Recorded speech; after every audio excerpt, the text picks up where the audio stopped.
Hello, and welcome to another Rouge unit of the week, and today we are taking a look at the T-55M PIONPSV for Finland. So saying the T-55 is an influential tank is definitely an understatement here. It's probably the Soviets' most important tank during the Cold War.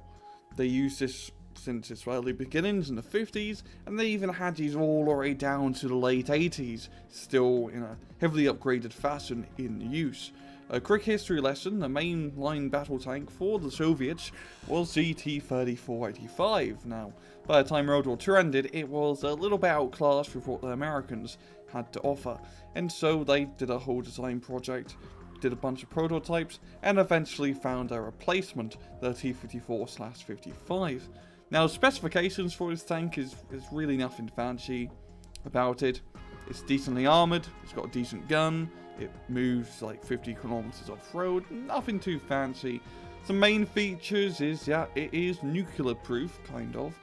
It can survive a small nuclear explosion, the crew maybe not so much. And also, because the tank is very small, you could guess it's very cramped inside. Somehow, the Russians managed to fit 4 guys into his tank.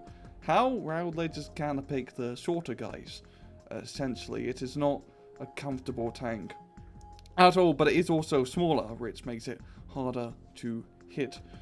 And they made, well, Russia, combined with their Warsaw Pact allies like Poland and Czechoslovakia, produce 80 to maybe 100,000 of these tanks, making it the most mass-produced tank in history. And because I made so many of them and they just had them flowing out the factories, they decided to sell them to pretty much every single country that the Russians were somewhat friends with. At some point or another, got some version of this tank. It can really be seen everywhere. And of course, one of those countries, being Finland, they brought, I think, roughly 70 to 80 of these tanks during the 80s. The M model was the export model for the Soviets during the late 70s. And the Finns, they just did a few modifications. Main thing was they changed the tracks to fit Finnish standards, because I believe their off-road capability, especially in the winter, you do need something very heavy duty. But yeah, the Finns used the T-55 as a main battle tank during the Cold War, essentially, and that's really all there is to it. In battle, the T-55M PIONPSV is a 65-point Recon tank for Finland, with 2 weapons available to it. And the first weapon being the standard D10 gun with 32 rounds available to the tank, a range around of 2.2 kilometers, accuracy 60%, 15% while moving, 17 AB, 3 HE, and a rate of fire of 8 rounds a minute. Overall, pretty good gun. It's got max range, it's accurate, AP power is pretty damn good, and rate of fire is just above average, so a pretty decent gun. Secondly, we got a 50 cal machine gun. And take a look at its miscellaneous stats. It's got 10 frontal armor, 4 at side, 2 at back, and 2 up top.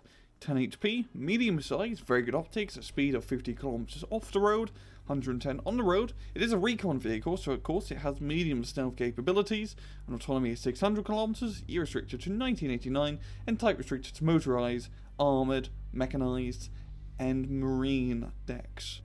In battle, the T-55M PIONPSV is it a pretty damn good mid-range recon tank. Of course, it is no Yugo M84AN. Have you even seen one of these tanks that blew you up tanks? But it's still pretty damn good for the price. It can take out medium to slightly heavier tanks with relative ease, and the stealth, well, the stealth is the big part, essentially allowing you to shoot without being spotted.